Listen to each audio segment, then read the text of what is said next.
실제로 SBI 회장 기타오 요시타카는 2025년 올해 안까지 일본의 모든 은행이 XRP를 활용할 것이다 이런 얘기를 한 바도 있고, 실제로 리플사가 현재 일본의 약 80%에 차지하는 금융사와 끈끈한 파트너십을 맺고 있습니다. 브래드 갈링하우스가 올해 안에 탑5 안에는 반드시 들어올 것이다.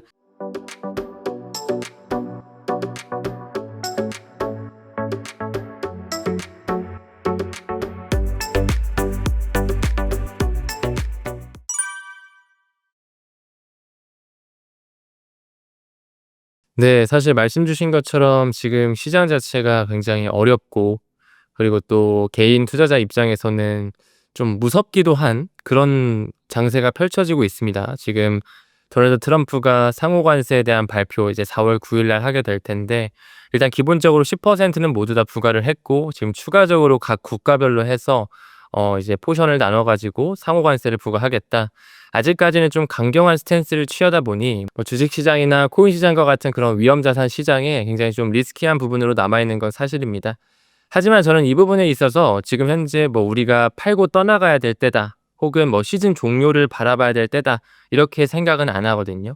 그러니까 트럼프 같은 경우 항상 이제 관세 정책을 작년 1기 행정부 때도 했었는데, 시기 자체는 이번이 조금 빠르지만 늘 그의 행동 패턴을 보면은 선 공격 후에 후 협상을 하는 그런 모습을 보여줍니다. 지금 현재 뭐 우리나라만 보더라도 25% 추가적인 관세를 매긴다고 예고를 했고, 뭐 일본뿐만 아니라 특히나 중국 같은 이런 아시아권에 굉장히 크게 공격적으로 관세를 매기고 있는데, 그 뒤에서는 지금 재무부 장관이나 하워드 러트닉과 같은 상무부 장관을 통해서 협상 테이블을 준비하고 있거든요. 실제로 많은 국가에서 지금 미국과 함께 협상을 하고, 좀 트럼프 달래기 위해서 우리가 선물 요 정도 줄 테니까 좀 관세를 낮춰달라, 뭐 이런 식의 좀 행동을 취하면서 점점 시장은 안정세를 찾아가고, 결국에는 이 관세 이슈가 시장이 좀 완전히 받아들이고, 이제는 아무렇지 않은 형태까지도 협상이 잘 되는 그런 모습까지 연출이 되면서, 저는 사실 장기적 패턴 우상향할 거라고 바라보고 있어요.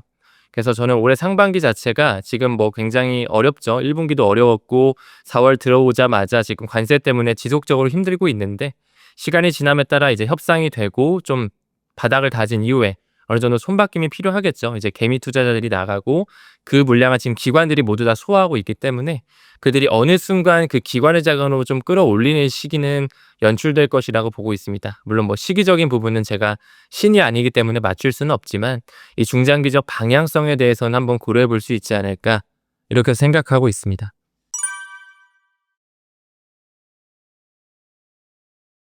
일단은 그 보내주신 기사 자체가 그 글로벌 이코노믹 기사를 많이 좀 보내와 주셨더라고요. 사실상 저는 그 코인 시장에서 이제 많은 분석 데이터라든지 기사들, 언론을 볼 때는 글로벌 이코노믹보다는, 왜냐하면 좀 퍼드성 뉴스가 굉장히 많이 유출되는 그런 언론사기 때문에 그쪽보다는 코인 데스크라든지 코인 텔레그래프와 같은 그런 언론을 좀 저는 이제 필터링해서 보거든요.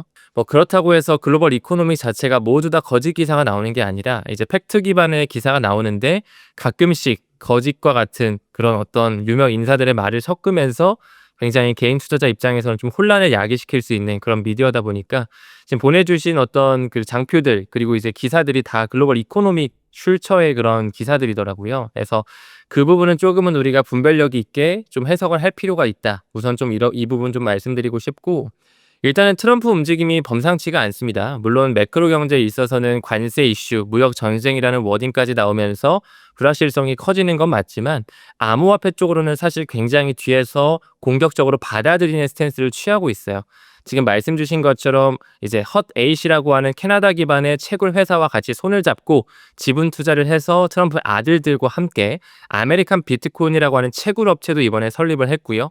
그뿐만이 아니라 이제 달러 기반의 스테이블 코인을 더욱더 활성화시키기 위해서 법과 제도를 만드는 것뿐만 아니라, 트럼프 일가가 이끌고 있는 월드 리버티 파이낸셜이라고 하는 하나의 디파이 프로젝트로서 지금 아예 USD1이라고 하는 스테이블 코인을 출범시키기 위해 준비하고 있습니다. 그렇기 때문에 이 암호화폐 시장과 도널드 트럼프 2기 행정부 자체적으로 굉장히 합이 잘 맞다, 더욱더 성장시킬 수밖에 없다. 왜 그가 크립토 차르부서죠, 블록체인과 인공지능 산업을 키우기 위해서 그렇게 신설 부서를 만들었는지도 우리가 다시 한번 눈여겨볼 필요는 있다라고 생각을 해요. 그래서 지금 뭐 서클사에서 찍어낸 USDC라든지 테더사에서 찍어낸 USDT 그리고 이제 또 트럼프 일가에서 찍어낸 USD1이라든지 굉장히 많은 달러 기반의 스테이블 코인이 있거든요. 또한 리플사에서 발행하고 있는 리플 USD 역시나 지금 지급 준비금이 굉장히 탄탄하게 잘 이루어진 달러 기반 스테이블 코인이다 보니 너무나 많은 스테이블 코인이 나오고 있어서 사실 우리 개인 투자자 입장에서는 도대체 이 스테이블 코인과 우리가 지금 투자하고 있는 암호화폐가 어떤 상관관계가 있고 그 어디 쪽에 초점을 맞춰야 되는지 조금은 복잡하게도 생각하실 수 있을 것 같은데, 가장 중요한 거는 뭐 USDC든 USDT든 리플사 찍어내는 RLUSD든 트럼프가 하는 USD1이든 어떤 메인넷 위에서 이제 레이어 1이라고 하거든요. 저는 이제 우리 구독자님들에게 좀 쉽게 말씀드리기 위해 기찻길이라는 말을 좀 자주 써요. 어떤 기찻길 위에 올려가지고 그 코인이, 그 토큰이 소각되게끔 메커니즘을 취하고 있는가. 이 부분을 굉장히 중요시 하거든요. 특히나 이제 트럼프가 찍어낸 USD1 같은 경우는 두 가지의 기찻길 위에서 일단은 올려놨어요. 추가적으로 더 추가는 될 예정인데, 일단은 이더리움 메인넷, 두 번째는 바이낸스 스마트 체인, 이 두 가지 기차길을 올려놨고, 뭐 USDC나 USDT 같은 경우도 10개, 15개가 넘는 굉장히 많은 인프라망 위에 올려놨습니다. 특히나 리플사가 찍어내는 RLUSD도 두 가지의 이제 인프라망 위에 올려놨는데, 첫 번째가 역시나 이더리움의 기차길이 지속적으로 채택이 되고 있다. 두 번째가 리플사에서 찍어내는 RLUSD다 보니까 역시나 리플 원장이라고 하는 XRP 레저라고 하는 리플사의 전통 기찻길, 거기서는 이제 네이티브 토큰으로서 리플 XRP라고 하는 토큰이 이제 쓰이게 되는 거거든요. 그러니까 그런 식으로 많은 스테이블 코인이 지금 계속적으로 출범이 되면서 뭔가 트럼프가 달러 기축을 더 길게끔 미 국채에 대한 수요를 더욱더 강화시키기 위해 달러 기반 스테이블 코인을 막 내면서 본인들도 지금 직접적으로 참여하고 있지만, 결국에는 블록체인과 연결될 수밖에 없고 우리가 투자하고 있는 암호화폐 그 코인과 그 인프라망이 연결되어 있는지, 뭐 이게 이더리움망을 쓰는지 솔라나망을 쓰는지 뭐 에이다망을 쓰는지 뭐 폴리곤의 망을 쓰는지 리플망을 쓰는지, 이런 것들을 우리가 좀 퍼센티지로 보면서 겹치는 코인에 좀 더 우리가 포커스를 맞춘다면 미래에도 좀 끝까지 살아남을 수 있는 코인에 투자하는 그런 가능성 자체가 현저하게 올라갈 수 있겠죠.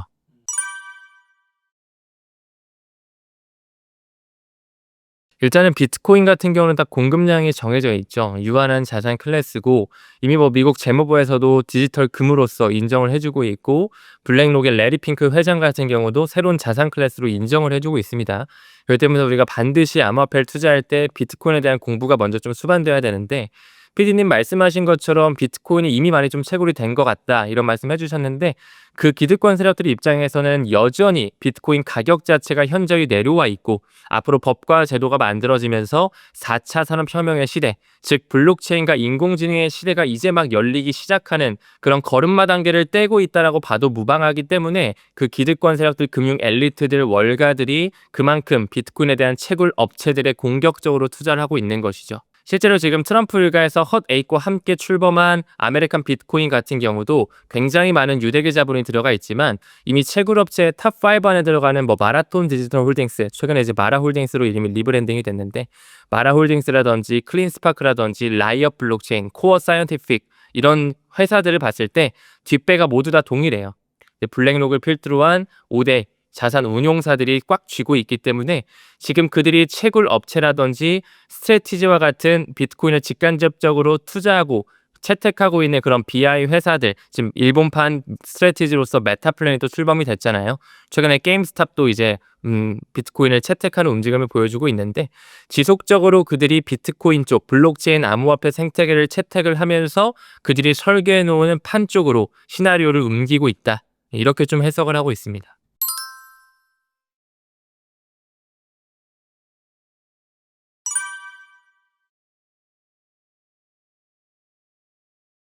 네. 저는 충분히 그렇게 해석해도 된다라고 생각을 하고, 무엇보다도 트럼프가 이제 3월 달에 크립토 서밋이라는 행사에 갔었죠. 그때 이제 백악관을 필두로 한 전 세계적으로 굉장히 이목이 집중됐던 하나의 컨퍼런스이자 행사였는데, 그때 당시에도 역시나 리플의 CEO 브래드 갈링하우스가 자리를 함께 했고, 말씀 주신 것처럼 이제 마러라고 하는 그 리조트 안에 트럼프 일가의 자택이 있는데, 거기 안에 직접적으로 리플의 C레벨들이, 특히 CEO라든지 CLO, 네, 최고 법률 책임자 알데로트 스튜어티도 역시나 같이 가서 3명이서 3자 대면을 하면서 비밀리에 이제 뭔가 되게 프라이빗한 저녁 식사까지 했던 그 사진이 트위터에도 올라온 적이 있었잖아요. 그렇기 때문에 굉장히 리플사와 트럼프 행정부와는 굉장히 좀 뭔가 보이지 않는 끈끈한 유착 관계가 있을 수 있다. 그렇게 밀어볼 수도 있겠죠. 무엇보다도 트럼프 일가에서 또 운영하고 있는 소셜 미디어죠. 그 트루스 소셜 같은 경우에도 역시나 리플을 직접적으로 언급을 하면서 굉장히 그 사업 모델에 있어서 매력적이게끔 집중하고 있다, 눈여겨보고 있다, 이런 언급까지 한 바가 있었는데, 그런 부분에 있어서는 일단은 비트코인, 이더리움뿐만 아니라 뭐 XRP도, 그리고 솔라나라든지 에이다와 같은 미국산 코인들 있잖아요. 메이드 인 USA 코인들, 우리가 굉장히 투자하기에 좋은 큰 기회를 가지고 있는 코인이다, 이렇게 바라보고 있습니다.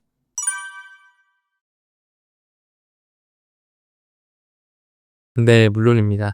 지금 현재 리플사 같은 경우는 2012년서부터 이제 XRP 레저가 출범이 됐고, 거기서 이제 디지털 자산으로 완전히 쓰이는 네이티브 코인으로 XRP라는 친구가 총 공급량 1000억 개로 해서 중앙화돼서 이제 세상에 나오게 됐는데, 지금 12년, 13년 정도 시간이 흐르면서 굉장히 많은 결제 인프라망을 이미 확보를 하고 있습니다.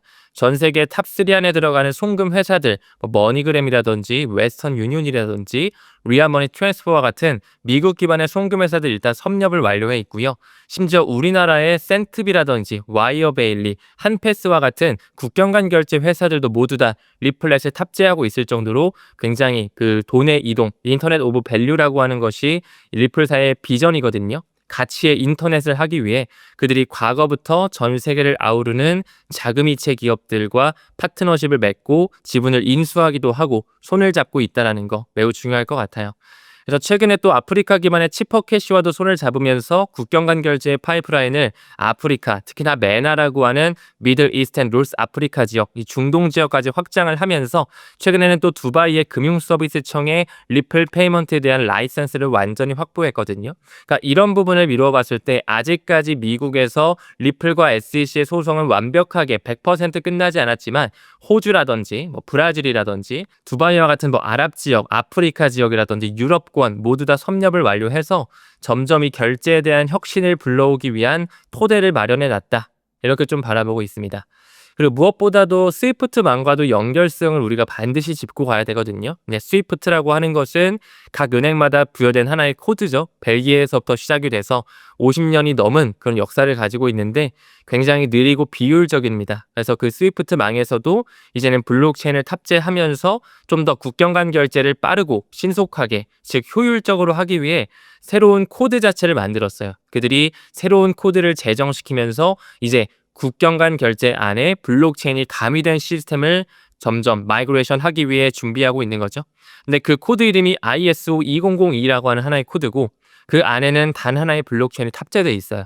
근데 그것이 바로 리플 네트워크라고 하는 그 솔루션이기 때문에 우리가 XRP를 투자할 때 단순한 암호화폐로 보기보다는 새로운 결제 시스템, 금융망과 연결되어 있는 혁신적인 블록체인 결제 기반의 토큰이다, 이렇게 바라볼 필요는 있다 라고 생각하고, 시기열을 조금 더 길게 뭐 5년 뒤, 10년 뒤, 20년 뒤까지 바라본다면, 저는 개인적으로 이제 달러에 대한 탈달러화, 이제 브릭스도 그들이 만들었죠. 점점 달러에 대한 패권이 사그라들고 새로운 전 세계를 아우르는 암호화폐가 세상을 지배하게 될 텐데, 저는 그 가능성이 비트코인과 이더리움이 아닌 XRP가 가져갈 수 있는 확률 매우 높다라고 바라보고 있습니다.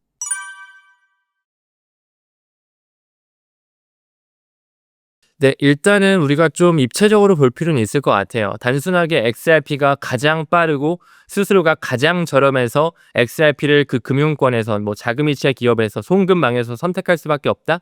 이것은 잘못된 얘기입니다. 리플 XRP보다 더 빠른 친구들도 많고요. 뭐 아발란체도 엄청 빠르고 트론도 엄청 빠르고요. 뭐 이오스 같은 친구들도 굉장히 빠릅니다. 그리고 수수료 측면에서도 뭐 스텔라루멘도 엄청 빠르고, 굉장히 수수료 측면에서도 더 저렴하거든요. 스텔라루멘 같은 경우는. 그러니까 그 정도로 장단점이 다 다른데, 리플 XRP 같은 경우는 왜 제가 이렇게 집중을 해서 리플 빅뱅이라는 책까지 쓰게 됐냐면, 금융 엘리트라고 하는 세력들, 그러니까 연준의 뿌리이죠. 미국이라는 국가가 왜 나왔고, 리플의 초기 투자자를 봤을 때 누가 투자했고, 지금 현재 트럼프를 대통령으로 만들어준 그 업체들이 사실 로비 자금으로서 만들어졌다고 해도 과언이 아니거든요. 거기 안에도 리플사가 들어가요. 그리고 USDC를 찍어내는 서클사라든지 앤드리슨 호로이치, 그 마크 앤드리슨은 또 인터넷을 만들었다고 해도 과언이 아닌 정도의 천재 개발자거든요. 왜 그런 회사들이 리플에 초기부터 투자를 했을까? 그리고 실제로 연준 같은 경우도 국립은행이 아닌 사립은행들의 집합체죠. 특히나 이제 연준을 구성하고 있는 뭐 JP모건, 뱅크 오브 아메리카, 웰스파고, 시티은행, 골드만삭스와 같은 이런 월가의 대주주들을 봤을 때 모두 다 블랙록, 뱅가드, 스테티스트리, 피델리티와 같은 독일 기반의 로스차일드 가문 기반에서 돈이 연결되기 때문에 그들의 움직임과 그들의 설계 구도를 잘 바라볼 필요가 있거든요. 근데 리플의 초기 투자자 역시 그 뿌리에서부터 시작이 됐습니다.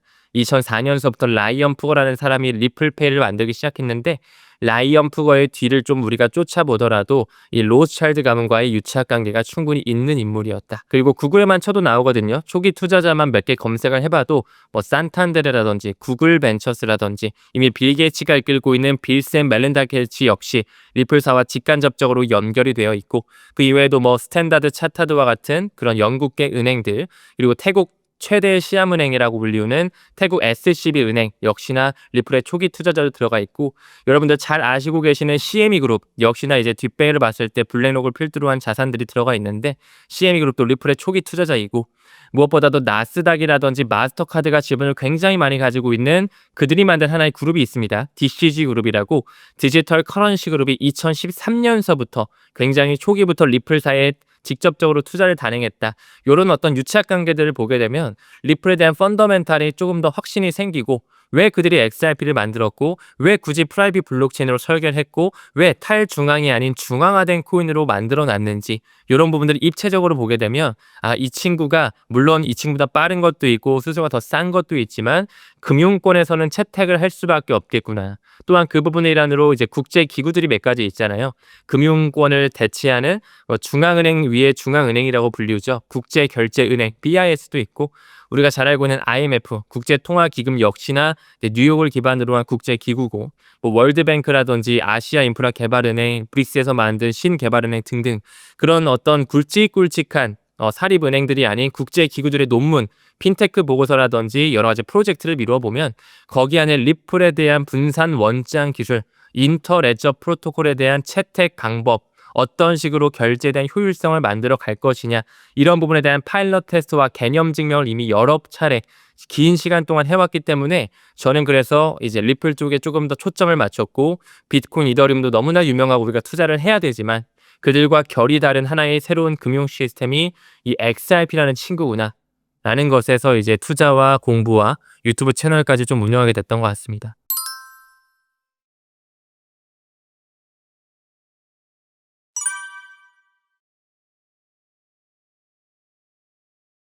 지금 뭐 암호화폐 시장을 봤을 때 리플 XRP 하나만 내려가는 상황은 아니거든요.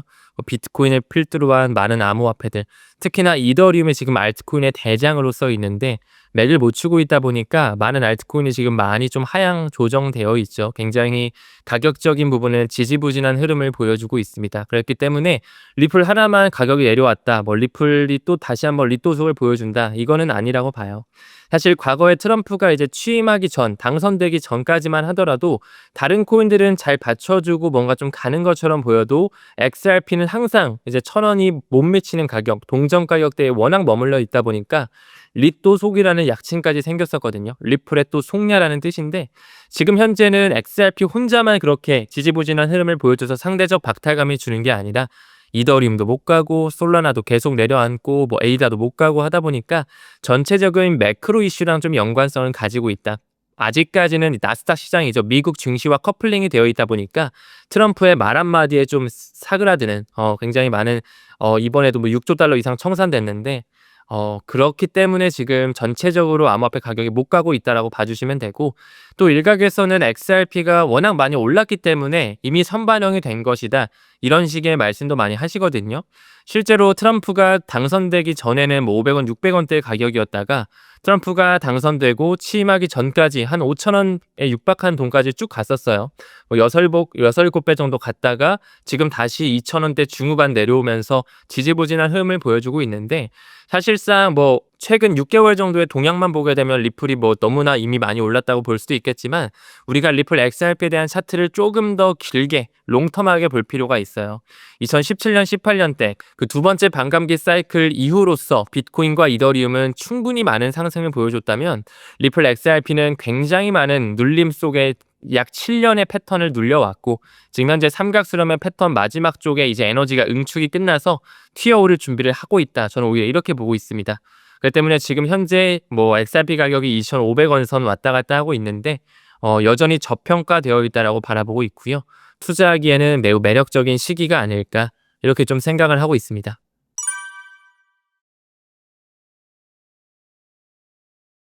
네, 일단은 SEC의 기조의 변화가 일단 첫 번째로 있습니다. 지금 현재 SEC의 차기 위원장이죠. 원래는 게리 겐슬러라는 사람이 SEC를 맡았다면 지금은 이제 폴 애킨스라는 사람, 과거에는 시크릿타이즈, 블랙록과 함께 비들 펀드라고 하는 이 토크나 증권을 만드는 하나의 플랫폼 회사의 임원급이었다가 지금은 이제 SEC의 차기 위원장으로 올라오기 위해 준비하고 있고 이미 인준 청문회까지 마쳐서 이제 취임 날짜만 조정 중에 있거든요. 굉장히 친암호화폐 인사고 블록체인 관련된 주식도 굉장히 많이 보유하고 있기 때문에 규제에 대한 명확성, 조금 더 친크립토적인 성향으로 점점 기조가 바뀔 것이 예상되고 있어요. 그 이외에도 마크 우에다가 아직까지는 직무대행을 하고 있고 현재 태스크포스를 운영하고 있는 크립토맘이라고 불리거든요. 헤스터 피어스라는 사람도 과거서부터 하위 테스트가 잘못됐다. 그걸로 리플을 진권으로 보기에는 너무 앞뒤가 맞지 않는다. 이런 식으로 얘기했던 굉장히 친 크립토적인 성향을 가지고 있던 사람들이 지금 SEC로 모두 다 인사이동이 되면서 굉장히 기조가 변하고 있다. 일단 이 부분은 좀 말씀드릴 수 있고 그렇다 보니까 최근에 뭐 코인베이스라든지 크라켄이라든지 여러 가지 암호화폐 플랫폼이나 거래소의 소송이 중단이 되거나 이제 취하가 됐어요. 소송이 취하가 됐어요. 그리고 리플과 SEC의 소송도 항소가 취하되는 움직임이 보여주면서 가격적인 상승도 약 10% 정도 살짝 올랐었거든요. 그래서 이제는 사실 그 키 자체를 리플사가 쥐고 있다라고 봐도 돼요. 아직까지는 법원의 완전한 판결은 나오지 않았고 리플사가 지금 현재 1억 2,500만 달러라고 하는 그 벌금 과거에 이제 엑셀 프로그래밍을 통해서 기관한테 좀 판매했던 이력이 있기 때문에 그거에 대한 어떤 벌금을 어느 정도 포션으로 맞춰가서 합의를 도출해낼 것이냐 그 부분이 일단 키포인트로 볼 수가 있습니다. 그래서 일단은 법원 최종 판결 자체가 4월 중 하순 정도로 지금 예측이 되어 있는데 뭐 그때 완전히 끝날 수도 있고 한 번 정도는 약간의 시기의 저울질이 저는 나올 수도 있다라고 생각이 들어요. 일단 그 SEC 차기 위원장인 폴 애킨스가 한 5월 초중순 정도에는 늦어도 취임을 할 거기 때문에 그 취임 시기와 뭔가 맞물리면서 리플과 SEC의 소송 또한 완전히 끝나는 그런 클리어런스를 가져올 수 있다. 그래서 좀 이 부분은 고무적으로 바라보고 있습니다.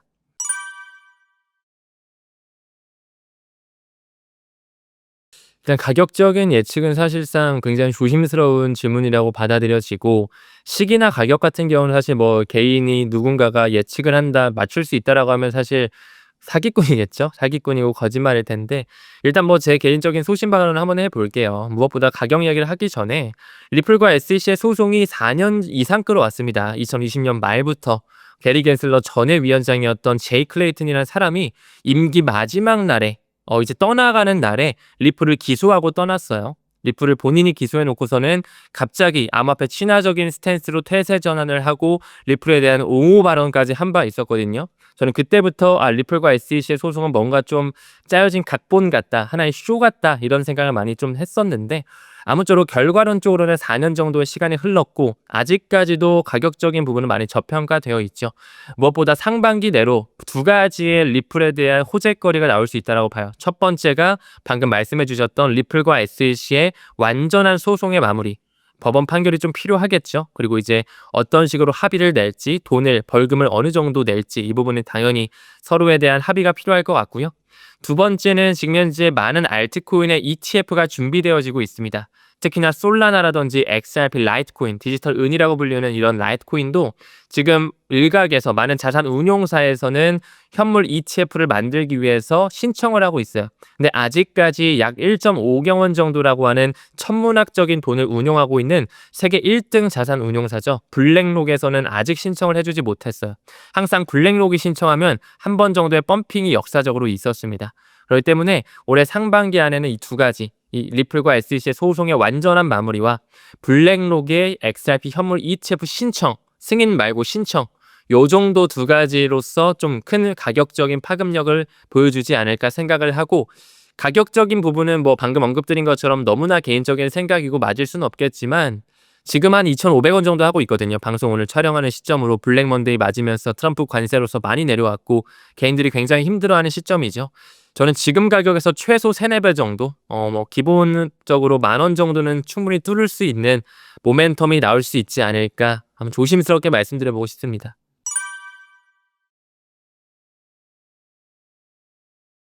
일단은 솔라나든 뭐 리플 XRP든 뭐 에이다가 됐든 뭐 라이트코인이 됐든 간에 올해 안에는 알트코인에 대한 현물 ETF가 저는 완전히 승인까지는 나올 수밖에 없다라고 바라보고 있어요. 이제 제도권 편입이 되는 원년이기도 하고 많은 기관의 채택이 있는 하나의 해이기 때문에 너무나 중요한 또 반감기 사이클이 될 것 같은데요. 일단 브래드 갈링하우스라고 하는 리플의 CEO가 이런 얘기를 했거든요. 올해 연말까지, 올해 4분기 안에 리플 XRP에 대한 현물 ETF를 볼 수 있을 것이다. 저도 사실 신청 자체는 올해 상반기 안에 좀 신청이 이루어지고 온전한 승인 자체는 좀 시간 끌기가 있은 이후에 올해 4분기 하반기를 좀 생각해야 되지 않을까 싶어요. 근데 뭐 어떤 게 먼저 되느냐도 뭐 중요할 수는 있겠지만 뭐 솔라나가 된 이후에 XRP가 되는 시점 그렇게 큰 쿨타임은 있을 것 같진 않아요. 그래서 뭐 솔라나가 됐든 XRP가 먼저 됐든 그것보다는 시기가 어느쯤이고 그들끼리 어느 정도 끌어올리는지에 대해서는 좀 천천히 지켜봐야 되지 않을까. 여유 있는 스탠스가 필요할 것 같습니다. 또 이 여유 있는 스탠스를 갖기 위해서는 반드시 뭐 기사 몇 가 보고 유튜브 몇 개 보는 게 아니라 직접적으로 본인이 지금 투자하고 있는 코인에 대한 어떤 펀더멘탈이라든지 어떤 비전을 가지고 있는지, 혹은 이 재단에 대한 초기 투자자가 누구인지, 어떤 기관인지, 또한 어떤 목표를 가지고 꾸준하게 R&D를 해나가고 파트너십을 체결하고 있는지, 이런 부분들을 좀 입체적으로 보시면서 투자를 이어가셔야지만 좀 시간을 들일 수 있지 않을까 생각하고 있습니다. 저는 이제 올해 안에는 승인이 될 거다라고 보고 있습니다.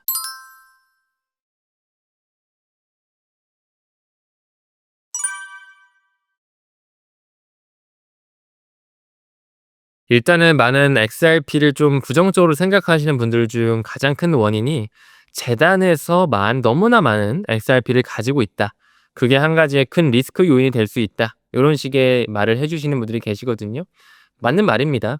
이제 XRP 같은 경우는 애초에 찍어져서 나온 코인이에요. 중앙화된 코인이고 리플사에서 좀 주무를 수 있는 그런 코인이다 보니까 일단은 토크노믹스를 한번 미루어 봤을 때 총 공급량이 1,000억 개입니다. 1,000억 개가 이제 2012년에 완전히 나왔고 그중에 2019년에 55% 정도를 에스크로라고 하는 물량으로 잠금 장치를 걸어 놨었어요.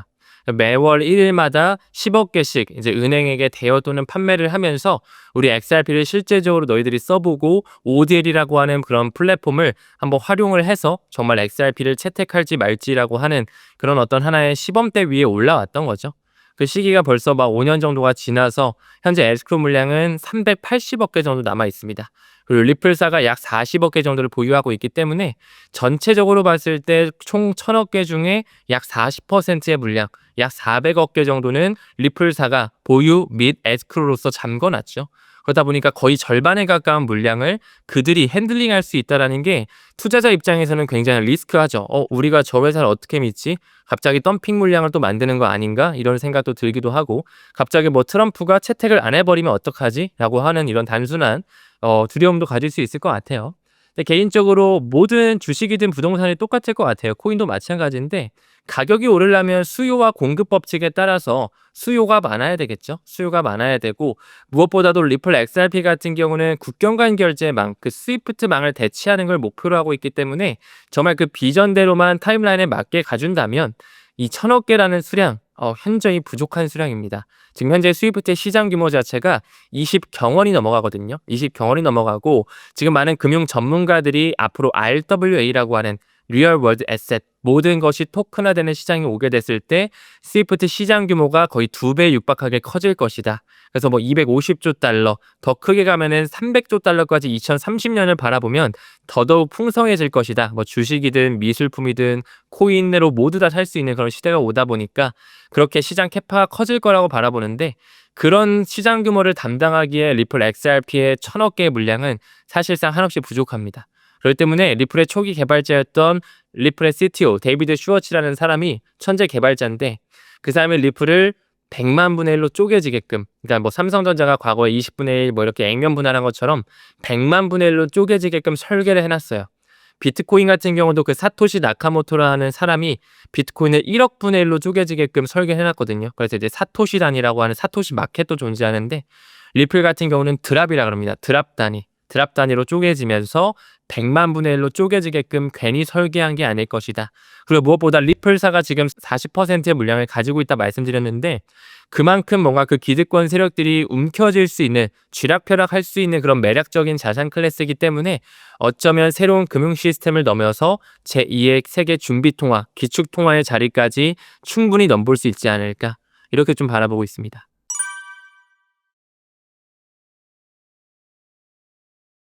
그렇게 생각하게 됐던 여러 가지 이유가 좀 있었던 것 같아요. 일단 굉장히 따끈따끈한 하나의 소재로 말씀 좀 드리자면 작년 중반부 시점으로 이제 페트로달러라고 하죠. 이제 오일머니라고 하는 그 헨리 키신저가 만들었던 사우디와 협력을 해서 이제 모든 석유 거래는 달러로 해라라고 하는 그 협정이 종료가 됐거든요.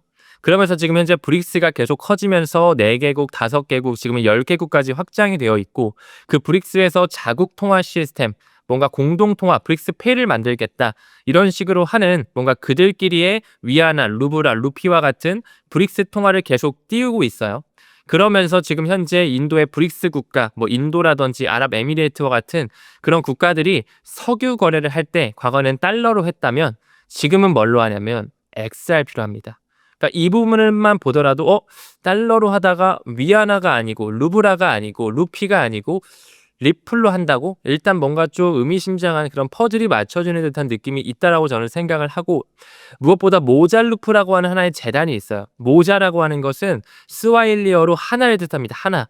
빌 게이츠라든지 록펠러 재단, 세계 평화기구죠. UN이라든지 싱가포르의 통화청과 그 국부펀드로 잘 알려진 테마섹과 같은 그런 전 세계를 아우르는 자금에서 2030년까지 이제 아프리카나 뭐 이제 뭐 약간 좀 낙후된 지역들이 있잖아요. 뭐 아프리카라든지 아랍 지역과 같은 그런 이머징 국가들이죠. 낙후된 지역들이 사실 금융 계좌조차도 없거든요. 핸드폰조차도 없는 그런 민족들이 많은데 그런 민족들까지 아예 아우를 수 있는 인터오퍼러빌리티라고 하는 이 상호 운용성의 시대를 만들겠다.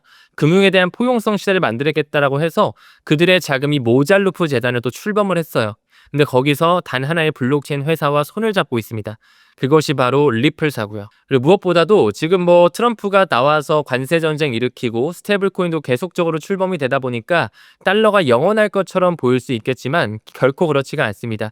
이 브릭스라고 하는 세력 자체가 2000년대 초반 때부터 골드만삭스에서 만들 때부터 계속 그들의 의도에 맞게 커지고 있고 지금 현재는 이제 달러를 대체할 수 있는 통화가 나와야 된다라고 하는 영란은행의 전 총재 마크 카니의 이야기를 한번 또 생각해 볼 필요도 있고요. 또 과거 IMF 총재였던 크리스틴 라가르드, 지금은 유럽중앙은행의 총재인데 그가 2017년서부터 국경 간 결제를 완전히 바꾸기 위해서 이제는 기축통화까지도 완전히 송두리째 바꾸기 위해서 이 고위급 자문단, 핀테크와 관련된 블록체인과 관련된 하나의 자문단을 결성했거든요. 거기에 또 리플의 회장 크리스 라슨의 이름이 올라가져 있습니다. 그리고 매년에 1월 달에 스위스의 다보스 포럼, 세계 경제 포럼이라고도 불리우잖아요. 그 다보스 포럼에 리플의 CEO 브래드 갈링하우스가 매년 가가지고 연사진으로서, 참석자로서 실제로 가치의 인터넷이라고 하는 비전으로서 매년마다 그 행사에 참석을 하고 있습니다. 아직 상장도 안 한 일개 스타트업 블록체인 결제회사의 C레벨들이 그런 어떤 고위급 자문단들, 고위급 임원들이 함께하는 그런 글로벌 행사에 참여할 수 있다는 게 보통 일은 아니라고 생각을 하고, 무엇보다도 월드뱅크라든지 IMF, BIS와 같은 국제기구들의 논문이나 여러 가지 프로젝트를 미뤄본다면 직접적으로 리플에서 고안한 분산 원장 기술과 인터레저 프로토콜을 활용한 여러 가지 파일럿 시스템을 했다라는 것을 미뤄본다면 충분히 이 XRP라는 코인이 단순한 암호화폐는 아닐 것이다 생각을 하고 있습니다. 그리고 마지막으로 이제 홍익희 교수님 책 중에 화폐혁명이라는 책이 있는데 과거에 전 골드만삭스 임원이었던 게리 콘이라는 사람의 얘기가 나오거든요. 앞으로는 단 하나의 암호화폐가 전 세계를 지배하게 될 것인다. 근데 그것은 비트코인이 아닐 것이다 라고 하면서 채굴 비용과 무관한, 채굴이 되지 않고 친환경적인 암호화폐가 전 세계를 아우르는 그런 공용화폐로 떠오를 것이다 라고 얘기를 하는데 저는 개인적으로 그 암호화폐가 바로 XRP가 되지 않을까 이렇게 좀 바라보고 있습니다.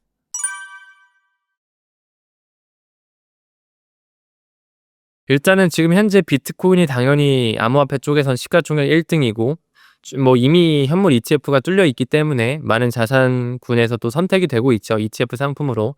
그리고 우리나라의 국민연금도 비트코인에 직접적으로 투자한 건 아니지만 이제 스트래티지의 주식이나 코인베이스의 주식, 이런 주식을 사면서 뭔가 암호화폐 직간접적으로 투자하다 보니 사실 비트코인이 지금은 뭐 최고 그냥 킹왕짱이다. 시가총액도 워낙 크고 제2의 금으로서 디지털 골드로서의 역할을 할 것이다. 충분히 이해가 되고 맞는 말이라고 생각을 하고 저 또한 동의를 합니다.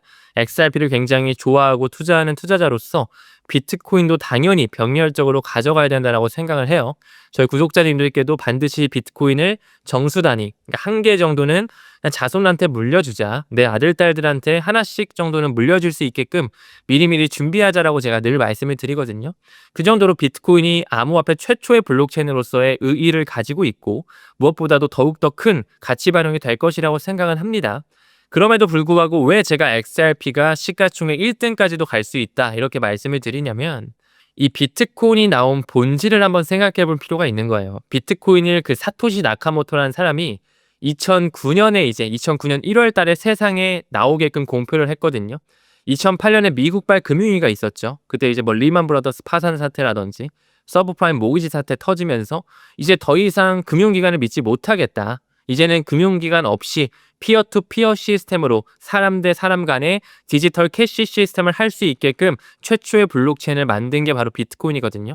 근데 실제로 우리가 비트코인을 뭐 업비트에서 바이낸스 거래소, 해외 거래소로 한번 옮겨보시면 굉장히 느리고 수수료가 비쌉니다.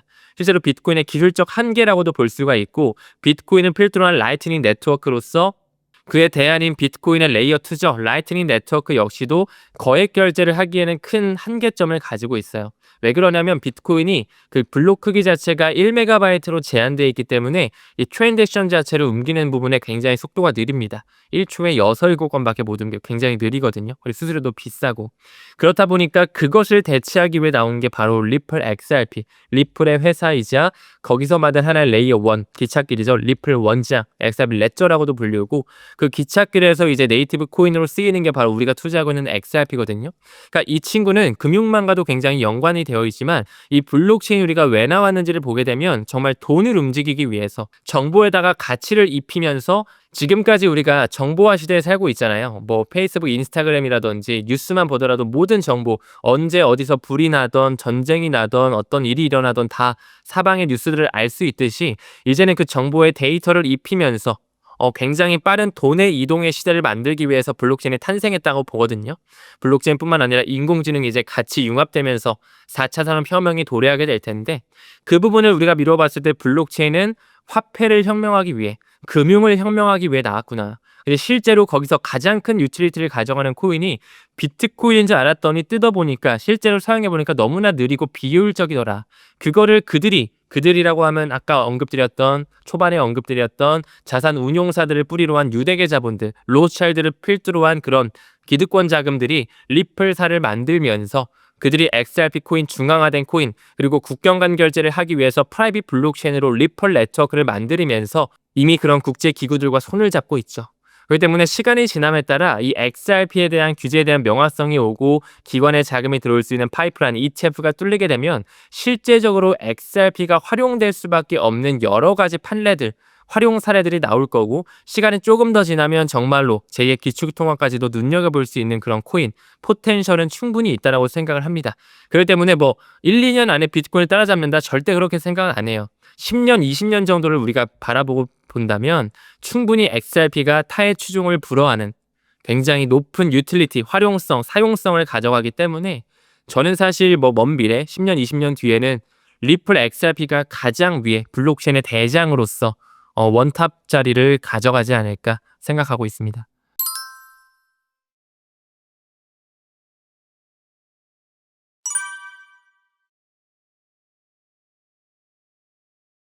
일단 리플과 관련해서 굉장히 많은 국가들이 친화적으로 움직이고 있지만 그중에서도 가장 적극적이고 표면상 드러나는 국가가 또 일본이거든요. 일본 같은 경우는 2016년서부터 리플과 함께 파트너십을 맺은 하나의 금융사가 있어요. 여러분 잘 알고 계시는 손정은을 필두로 한 소프트뱅크 기반의 SBI 홀딩스. 그때부터 SBI 리플 아시아라고 하는 합작회사까지 출범을 하면서 굉장히 리플사와 끈끈한 관계를 가져가고 있고, 무엇보다도 그 뒷배를 봤을 때 로츠차일드 가문의 그 펀드 자체가 SBI를 통해서 리플 XRP에 대한 지분을 약 8.7% 정도를 소유하고 있습니다. 그만큼 유대계 자본이 많이 깊숙하게 빼어들어가 있다 볼 수가 있는 것이고, 2017년, 18년서부터는 일본에서 고안했던 머니탭이라고 하는 하나의 어플리케이션이 있거든요. 하나의 뭐 스마트폰의 어플리케이션이에요. 그냥 앱 서비스인데, 거기서도 블록체인을 탑재하면서 뭔가 빠른 결제, 효율적인 페이먼트를 하기 위해서 리플과 함께 손잡으면서 지금까지도 연구 개발이 활발하게 이루어지고 있고, 최근 기사를 몇 가지만 미뤄보더라도 이제 일본 금융의 전체가 XRP를 탑재한 리플렛을 활용할 것이다라고 하는 얘기까지 나오고 있거든요. 실제로 SBI 회장 기타오 요시타카는 2025년 올해 안까지 일본의 모든 은행이 XRP를 활용할 것이다 이런 얘기를 한 바도 있고, 실제로 리플사가 현재 일본의 약 80%를 차지하는 금융사와 끈끈한 파트너십을 맺고 있습니다. 또한 국제결제은행에서 만들었던 BIS의 상호 운용성 확장판 태스크포스라는 문서를 보게 되면 거기에도 일본 은행 연합회가 있거든요. Japanese Bank Association이라고 있는데, 그 안에는 일본의 SBI뿐만 아니라 최대 은행인 미즈호, 미쯔비시 그룹, 스미토모 미찌라고 하는 SMBC와 같은 그런 굉장히 큰 대형 금융사들이 들어가 있거든요. 그 금융사들과 이미 리플사가 직접적으로 연관이 돼 있으면서 굉장히 친화적으로 파트너십을 맺고 있다는 거. 그래서 너무나 중요한 올 한 해가 될 것 같고, 정말로 SBI 그룹이 말한 것처럼 XRP가 국경 간 결제에서 활용되는 시기 2025년이 하나의 원년이 될 것이다. 이렇게 바라보고 있습니다.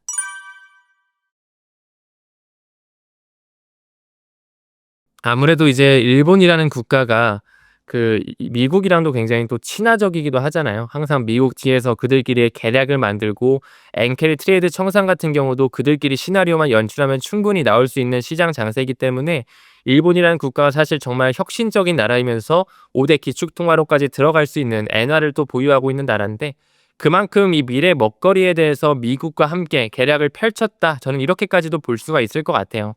또한 사토시 나카모토라는 사람이 아직까지 누군지 밝혀지진 않았지만, 우리가 그냥 1차원적으로 딱 이름을 들었을 때 뭔가 사토시 나카모토, 뭔가 일본인 같은 느낌이 들잖아요. 그런 것처럼 이 일본과 미국의 어떤 하나의 계략, 그들끼리의 화폐 패권을 이어가기 위해서 만든 게 바로 비트코인이자 XRP지 않을까. 그러면서 이제 SBI 그룹과 같은 그들의 세력들이 리플과 굉장히 친화적인 움직임을 가져가는 게 아닐까라고 하는 그런 생각도 좀 해봤던 것 같습니다. 사실 일본뿐만 아니라 굉장히 많은 국가 단위의 어떤 은행권에서도 이미 리플과 굉장히 친화적으로 가고 있기 때문에, 일본이라는 국가만 국한돼서 말씀드리기에도 또 굉장히 협소한 부분이기 때문에 조금 더 넓게 시야를 가져갈 필요는 있다라고 생각합니다.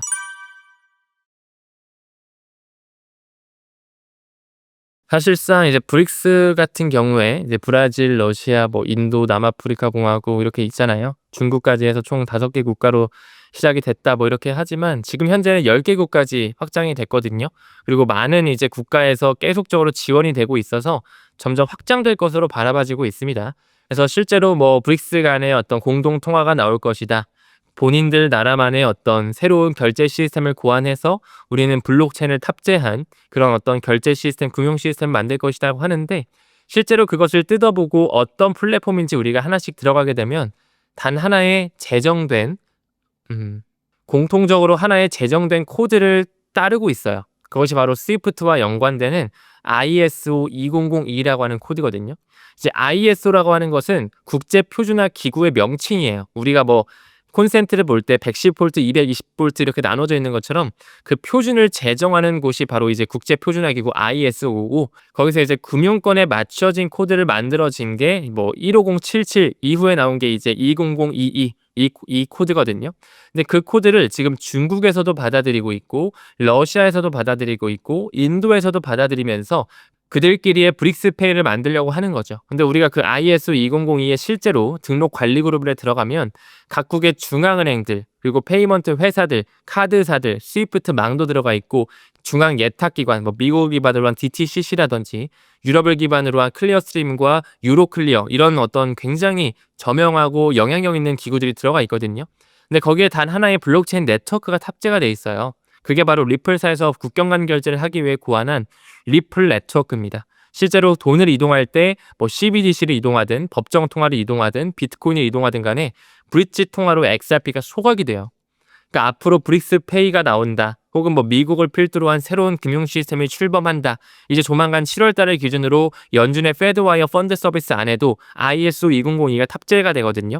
역시나 리플을 활용한다라고 봐도 무방합니다. 왜냐면 리플 XRP가 쓰이는 그런 하나의 국제 코드이기 때문에 점점 시간이 지남에 따라 XRP가 활용될 수밖에 없는 그 코드가 공존하는 시대가 오고 있다는 거죠. 그래서 올해 7월 중순에서는 연준의 채택이 있고요.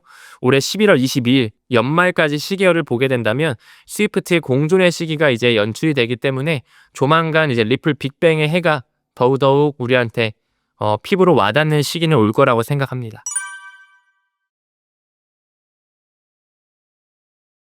네, 일단은 지금 미국에서 굉장히 많은 문호를 개방하고 있어요. 암호화폐를 받아들이기 위해서. 뭐 SEC랑 CFTC뿐만 아니라 FDIC라고 하는 연방예금보험공사도 이제 전통 금융사에서 본인들의 허가 없이 암호화폐를 커스터디해도 된다. 암호화폐 관련한 사업해도 된다. 이렇게 라이선스를 허가한 부분도 있었고 OCC라고 하는 통화감독청이라고 또 있거든요. 최근에 수장이 바뀌었어요. 조나단 굴즈라는 사람이 들어왔는데 그 사람의 이력을 봤을 때 비투필이라고 하는 비트코인 채굴 회사에서 일하다가 넘어왔습니다. 그만큼 미국을 필두로 한 달러 채권에 있어서 보수적인 그런 기관들이 점점 디뱅킹 문제를 해결하고자 암호화폐에 대한 문호를 개방하고 있다는 거죠. 기조가 변하고 있다는 건데 지금 리플사에서 찍어내는 RLUSD가 그 기조의 변화의 규제 명확성에 딱 들어맞아요. 지금 스테이블 코인 법안이 조만간 이제 저는 통과될 거라고 보거든요. 올해 상반기 정도 바라보고 있는데 이제 지니어스 액트 법안과 이제 스테이블 코인 법안이라고 하면 지니어스 액트 법안과 스테이블 액트라고 하는 두 가지 법안을 지금 왔다 갔다 하면서 점점 보수적인 체계를 갖춰가고 있어요. 근데 그 부분에 있어서 지급 준비율 자체가 굉장히 보수적으로 뭐 연준의 영래포라든지 채권이라든지 미 국채라든지 달러라든지 이런 것들만 딱 지급 준비율로 가져가 있어야지만 앞으로 추가적인 발행이 가능하게끔 이제 법안이 통과가 되고 이제 규제에 대한 명확성이 올 텐데 리플사에서 찍어내는 RLUSD가 그런 재무 투명성이 워낙 탄탄하게 설계가 되어 있기 때문에 충분히 앞으로도 더 많이 찍히고 시가총이 또 올라가고 파급력을 가져갈 수 있다고 생각을 하고 무엇보다 리플의 CEO 브래드 갈링하우스가 올해 연말까지 리플 XRP의 시가총액 자체가 지금은 마켓 볼륨이 높지 않아서 탑10 안에 못 들어와 있거든요. 그 달러 기반 스테이블코인 탑10 안에. 근데 이제 브래드 갈링하우스가 올해 안에 탑5 안에는 반드시 들어올 것이다. 그래서 앞으로 RLUSD의 기관 채택 굉장히 기대해 볼 만하다라고 생각을 합니다.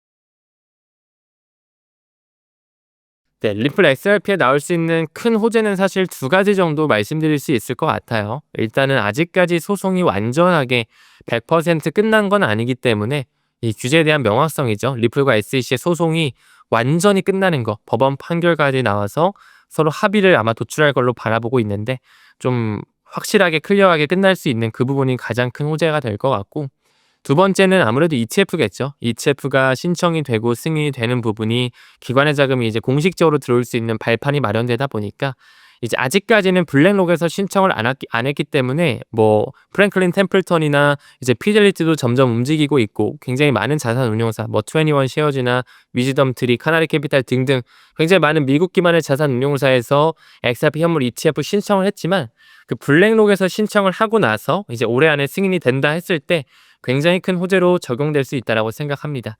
그래서 이 규제에 대한 명확성과 ETF가 뚫리게 되면 이제 또 리플 페이먼트라고 하는 국경 간 결제 플랫폼 자체가 많은 기관들, 금융기관뿐만 아니라 국경 간 결제 회사들, 자금이체 기업들, 송금 회사들에서 리플을 많이 채택할 것이기 때문에 이 부분을 미뤄본다면 반드시 수요와 공급 법칙에 따라 가격적인 부분은 우상향할 수밖에 없다. 이렇게 생각하고 있습니다.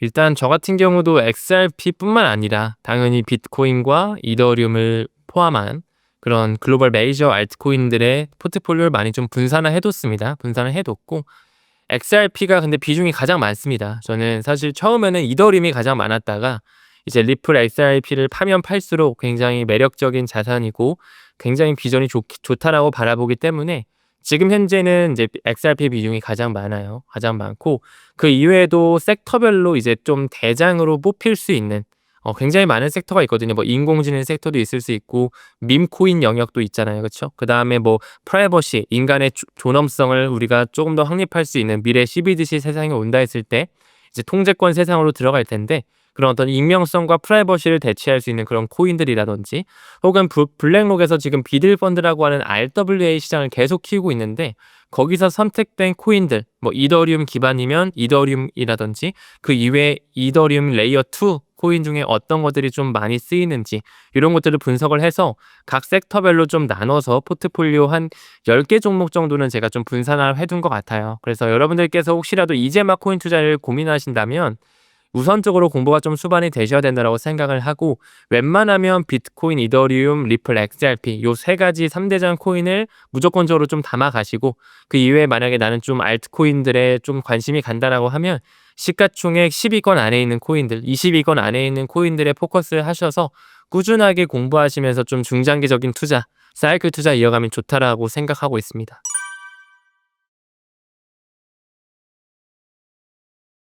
네. 저는 2025년에 굉장히 큰 크립토 버블장이 한번 올 거라고 생각을 하고 있어요. 지금은 물론 트럼프의 관세 이슈로서 굉장히 많은 개인들이 패닉셀을 하고 시장을 떠나갔고 그리고 뭐 모건 스탠리라든지 JP 모건과 같은 그런 월가의 금융기관에서도 경기 침체 확률을 대폭 올리고 있거든요. 그렇다 보니까 그런 기사 몇 가지만 보더라도 사실 투자하기는 굉장히 어려운 악조건 속에 처할 수밖에 없죠. 하지만 그럼에도 불구하고 2025년 자체는 법과 제도가 만들어지는 것뿐만 아니라 4년마다 들어올 수 있는 비트코인의 반감기 사이클이 있는 해이기 때문에 큰 파급력은 확실히 존재할 수 있다고 생각을 해요. 그리고 무엇보다 지금 현재 트럼프가 관세 전쟁을 하고 있지만 결국에 트럼프가 원하는 것은 미국의 장기 금리를 낮추는 거. 미국채 10년물 수익률이 지금 계속적으로 내려가고 있거든요. 그리고 결국에는 지금 위안화와 격돌을 하고 있는 것처럼 보이지만 약달러를 하기 위해 준비하고 있단 말이죠. 그런 부분을 미뤄보았을 때 지금 QT 테이퍼링도 종료가 되면서 글로벌 유동성 장세가 펼쳐질 수 있는 시기가 다가오고 있다. 그래서는 굉장히 올해를 중요한 한 해로 바라봐야 된다. 이렇게 좀 생각하고 있습니다.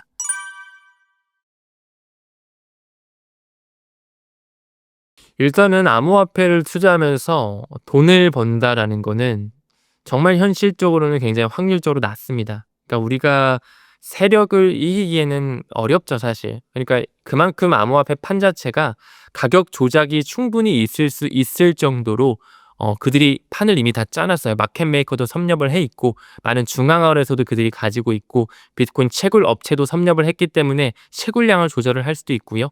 스트레티지와 같은 그 주식 플랫폼도 이미 장악을 하고 있잖아요.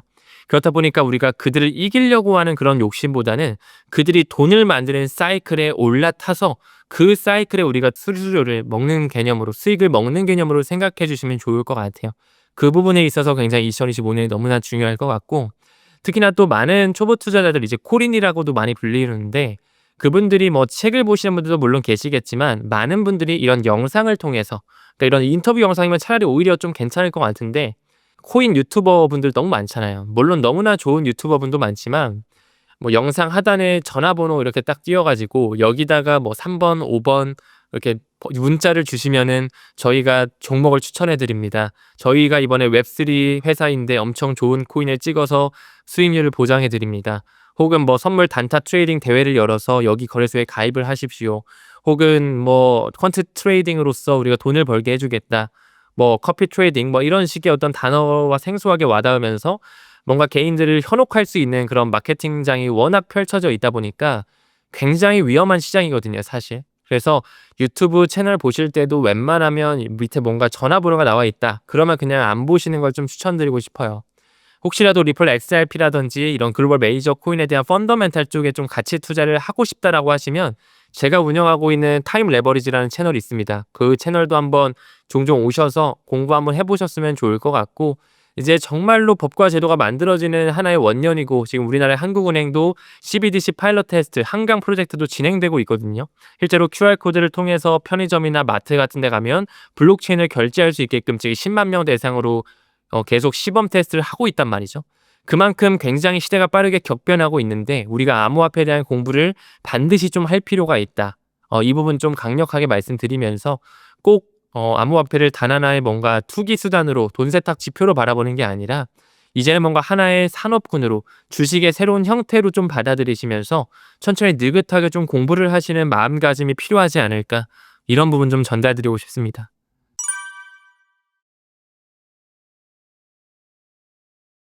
저는 일단 이 올해 자체를 굉장히 좋은 상승장이라고 생각하는 게 무엇보다도 그들이 하락장에서는 ETF를 준비하지 않습니다. 지금 뭐 비트와 이더는 이미 나와 있지만 뭐 솔라나, 리플, 라이트코인과 같은 이런 많은 메이저 알트코인들에 대한 ETF를 지금 많은 자산 운용사에서 신청을 하고 있죠. SEC도 기조의 변화로서 반대하는 게 아니라 신청을 받아들이고 있습니다. 조만간 블랙록에서도 신청을 할 텐데 그거에 하나의 이슈가 굉장히 우리한테 올해는 너무 중요한 해겠구나 라는 걸 좀 알려줄 수가 있는 것이고 두 번째로는 또 그들이 IPO를 또 준비합니다. 뭐 이토로라는 하나의 암호화폐 플랫폼이라든지 USDC를 찍어내는 서클사라든지 심지어 리플사도 마찬가지고요. 크라켄도 마찬가지고 미국의 2등 거래소인데 지금 IPO 기업 공개죠. 이니셜 퍼블릭 오퍼링이라고 하는 나스닥 상장 혹은 뉴욕 증권거래소에 대한 상장을 준비하고 있기 때문에 올해 자체가 굉장히 불장이 올 수 있겠다라는 생각을 일단 전달드릴 수 있을 것 같아요. 근데 이게 뭐 계속 오르는 자산이 없습니다. 반드시 없고 중간중간에 뭐 개미 털기도 나오고 퍼드 뉴스도 나오고 지금처럼 매크로 경제 때문에 트럼프 이슈로서 굉장히 힘들잖아요. 그런 것처럼 엄청나게 힘든 그런 상황들을 만들어낼 것이기 때문에 더더욱 펀더멘탈적인 유착관계에 대한 공부가 좀 수반될 필요가 있다. 라고 좀 생각을 하고 이 4년 주기로서 비트코인 반감기가 굉장히 의미가 깊어요. 이 비트코인 반감기가 4년에 한 번 있는 것처럼 또 이게 미국의 대통령 선거와도 딱 주기가 맞아떨어져 있고 비즈니스 사이클이라고 하는 반도체 사이클과도 딱 주기가 맞아떨어져 있고 연준에서 돈을 쥐락펴락하는 그 QT와 QE 양적 완화와 양적 긴축에 대한 사이클과도 딱 맞아떨어져 있기 때문에 지금은 좀 양털깎기를 하고 있지만 그들이 반드시 시장을 버블로서 형성을 하면서 많은 개인들이 들어올 수 있는 시장 자체를 또 만들 거예요. 그때는 뭐 너도 나도 투자하면 20% 30%는 기본적으로 수익이 나겠죠. 우리가 오히려 그때 지금이 오히려 기회고 그때가 오히려 두려워해야 될 때다. 우리가 투자의 그룹분들 보면은 이런 얘기 있잖아요. 남들이 두려워할 때가 기회고 남들이 모두 다 쉽다. 지금이 너무 좋은 찬스다. 지금 너무 가격 많이 오르 좋다. 그렇게 할 때가 위기다라는 말이 있는데 지금 가격이 너무 안 좋습니다. XRP 오늘 촬영 기준으로 2,500원 선 왔다가 2,600원, 1000원까지 떨어져서 뭐 또 리또석 오는 거 아니냐, 시즌 종료 아니냐 이런 얘기가 있지만 정말 한 3개월, 6개월만 시기를 길게 놨을 때도 굉장히 돌아가고 싶은 순간이 지금 현재 시점이 될 것이다라고 저는 확신을 하거든요. 그렇기 때문에 조금 더 여유 있는 마음가짐을 가지시고 그 여유로운 마음을 갖기 위해서는 반드시 세상에 공짜는 없잖아요. 공부를 꼭 수반을 하셔야 된다는 거 꼭 강조드리고 싶습니다. 그래서 결론적으로 올해 자체는 매우 다사다난하겠지만 처음과 끝을 딱 봤을 때 우상향한 모습을 보여줄 것이다. 이렇게 생각하고 있습니다.